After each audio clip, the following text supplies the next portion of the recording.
कृष्ण हरि जय जय राम कृष्ण हरि जय जय राम कृष्ण हरि जय जय राम कृष्ण हरि जय जय राम कृष्ण हरि जय जय राम कृष्ण हरि जय जय राम कृष्ण हरि जय जय राम कृष्ण हरि जय जय राम कृष्ण हरि जय जय राम कृष्ण हरि जय जय राम कृष्ण हरि जय जय राम कृष्ण पुंडलिक वरदा हरि विठ्ठल श्री ज्ञानदेव तुकाराम पंढरीनाथ भगवान की जय।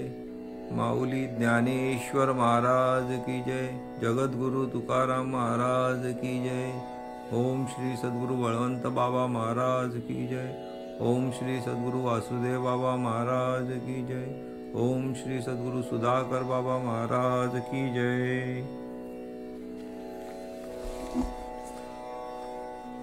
रामकृष्ण नामे ये दोन्ही साजिरी हृदय मंदिरी स्मराकारे आपुली आपण करा सोडवण संसार बंधन तोडा वेगी आपुली आपण करा सोडवण संसार बंधन तोडा वेगी ज्ञानदेवा ध्यानी रामकृष्ण माळा हृदयी जिवाळा श्रीमूर्त राया आपुली आपण करा सोडवण संसार बंधन तोडा वेगी।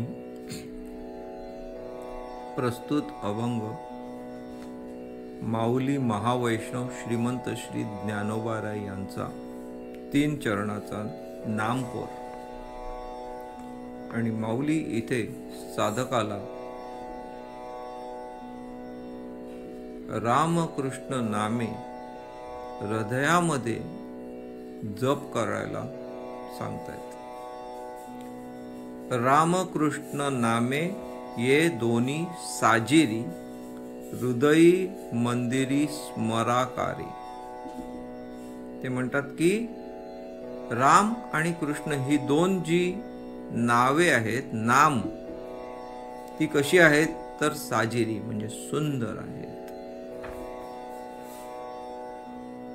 आणि सुंदर म्हणजे कशी तर ते म्हणतात, माऊली म्हणतात राम बरवा कृष्ण बरवा सुंदर बरवा बाईयानो, की भगवंताचं नाम सुंदर आहेच पण त्या भगवंताचं रूपही सुंदर आहे, स्वरूपही सुंदर आहे।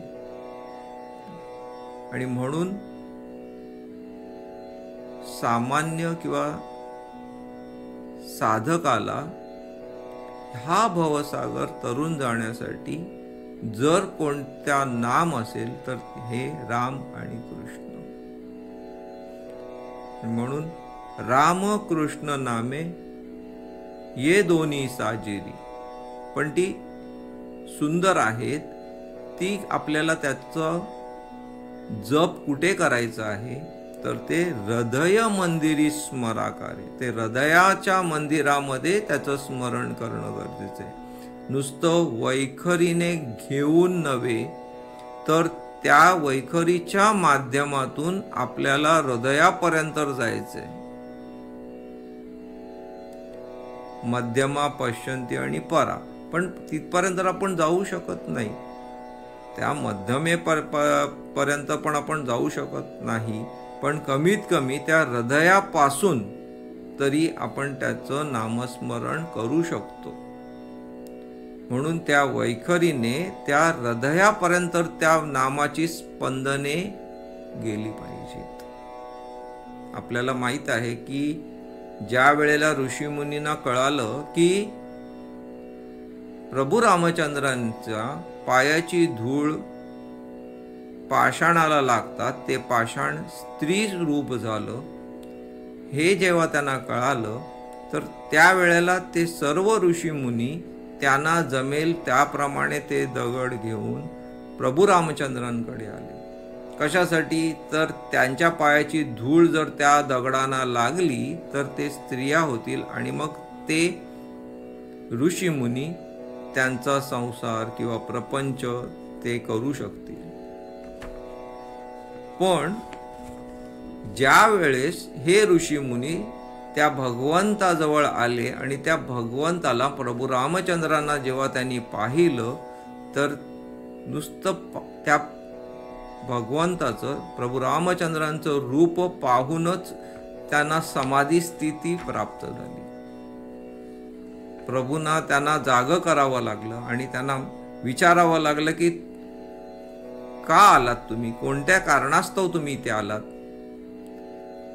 आणि तेव्हा ते ऋषीमुनी असं म्हणाले की भगवंता, त्यांना म्हणायचं होतं की आम्हाला ह्या दगडाची परत तुम्ही स्त्री करून द्या, आम्ही त्याच्याबरोबर संसार करू. पण त्यांच्या मुखातून कसं काय आलं, तर भगवंता आम्हाला तुझ्या बरोबर संसार करायचा आहे. पण प्रभू रामचंद्र एक पत्नी असल्या कारणाने भगवंत म्हणाले की ह्या जन्मी नाही, पुढच्या जन्मी ते शक्य होईल. आणि म्हणून कृष्ण जन्मामध्ये हेच ऋषीमुनी गोपी बनून त्या ठिकाणी आले. इथे रामकृष्ण नामे ही दोन्ही साजिरे. आपल्याला काय विचार करायचा आहे की भगवंताच्या रूपाला पाहून जर त्या ऋषीमुनींना जर समाधी प्राप्त होते, तर त्यांनी विचार केला की मग दगडाबरोबर संसार करण्यात काय अर्थ आहे. म्हणून जर आपल्याला हा भवसागर जर तरून जायचा असेल, तर माऊली म्हणतात की आपुली आपण करा सोडवण. आपणच आपली सोडवणूक केली पाहिजे. कसली सोडवणूक केली पाहिजे, संसार बंधन तोडावेगी. संसाराच्या बंधनाला तोडलं पाहिजे. आता संसाराचं बंधन म्हणजे कसलं बंधन, तर ह्या शरीराचं जे बंधन आहे, हे शरीर जे पंचमहाभूताने व्यापलेलं आहे आणि मायेमध्ये जखडलेलं आहे, तर त्या मायेतून त्याला मुक्त करून त्या भगवंताच्या ठिकाणी स्थित करणं गरजेचं आहे. आणि हे भगवंत किंवा सद्गुरू करतीलच, पण ते केव्हा करणार, ज्या वेळेला आपण प्रयत्न करू. म्हणून इथे माऊली असं म्हणतात की आपुली आपण करा सोडवण. सद्गुरू मार्ग दाखवतील, भगवंत सुद्धा मार्ग दाखवणार. पण जे नामस्मरण करायचं आहे ते इतर कोणी न करता आपल्यालाच करायचं आहे. आपल्याच वैखरीने, आपल्याच हृदयामध्ये त्या भगवंताचं नामस्मरण स्थित करायचं आहे. आणि म्हणून माऊली म्हणतात आपुली आपण करा सोडवण, संसार बंधन तोडावेगी. आणि तिसऱ्या चरणामध्ये ज्ञानोबाराय असं म्हणतात की ज्ञानदेवा ध्यानी रामकृष्ण माळा, हृदयी जिवाळा श्रीमूर्तराय.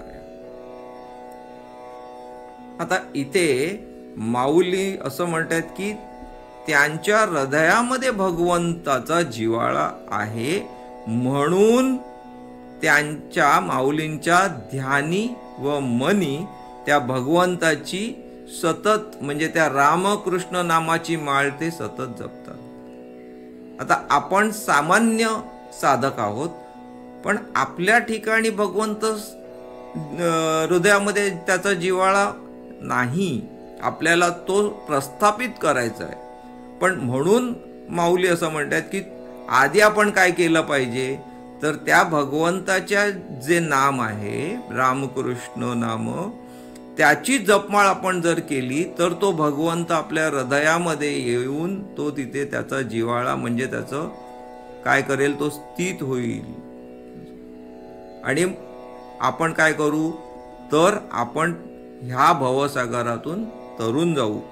आणि म्हणून माऊली असंही म्हणतात की रामकृष्ण जप सोपा, येणे हरती जन्म खेपा, संसारू तुटेल महापापा, धन्य भक्त ते घरातळी. म्हणजे ह्या रामकृष्ण नामाने काय होणार आहे, हा सोपा जप आहे. जन्म मरणाची खेप इथे संपणार आहे ह्याच्या, आणि संसार तुटेल महापापा, की महापापही जाणार आहे. म्हणून असं जे भगवंताचं नाम आहे त्या नामाचं आपण हृदयामध्ये काय केलं पाहिजे, की तिथे त्याची साठवणूक केली पाहिजे. हृदय मंदिरी स्मराकारे, म्हणजे त्या हृदयाच्या मंदिरामध्ये आपल्याला ते स्मरण केलं पाहिजे आणि तिथे त्याला साठवलं पाहिजे. रामकृष्ण हरी. पुंडलिक वरदे